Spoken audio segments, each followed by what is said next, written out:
C'est la première fois que j'arrive sur la place Amazon. J'ai été touchée, émerveillée et tout le monde autour de ces statues démontre vraiment que le Bénin vit et le Bénin véhicule son histoire. Une initiative du gouvernement pour faire vivre aux visiteurs du Agodié un spectacle ambiancé. Durant 27 jours, musiciens et danseurs ont fait vibrer l'esplanade de l'Amazone. Ce spectacle est la prolongation de la fête nationale.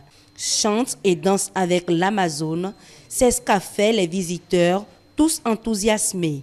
Un pari gagné pour le gouvernement. Nous avons vocation à installer ces kiosques pour que les musiciens puissent venir et juste se brancher, plugger, jouer, plusieurs à la fois, chacun dans son coin.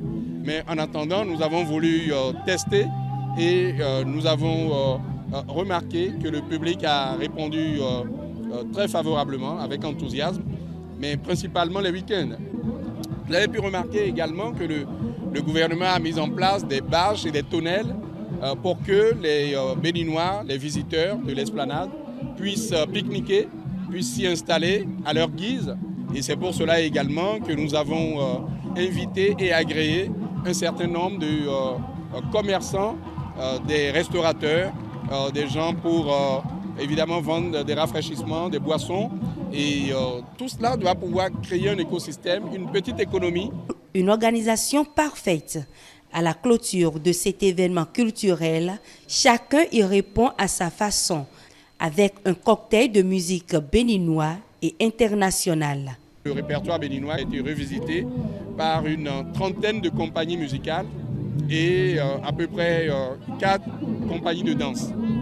Au total, c'est près de 150 musiciens et une cinquantaine de danseurs qui ont animé depuis le 8 août cette place. La visibilité est donnée aux différents orchestres et groupes de danse, des instrumentistes sélectionnés à juste titre. Moi, je suis très fier que le public ait suivi la chose.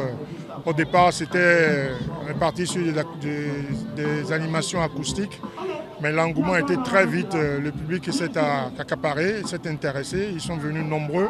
Donc on était obligé de dépasser un peu ce qu'on devait faire pour fournir du bon matériel, pour que les gens fassent une bonne animation digne du nom.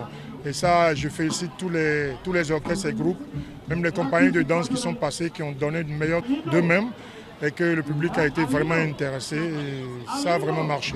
Au regard de la réussite de la première édition de l'initiative Chante et danse avec l'Amazone, le gouvernement va au fil des jours décider de la rendre pérenne, a fait savoir le ministre Jean-Michel Abimbola à l'occasion.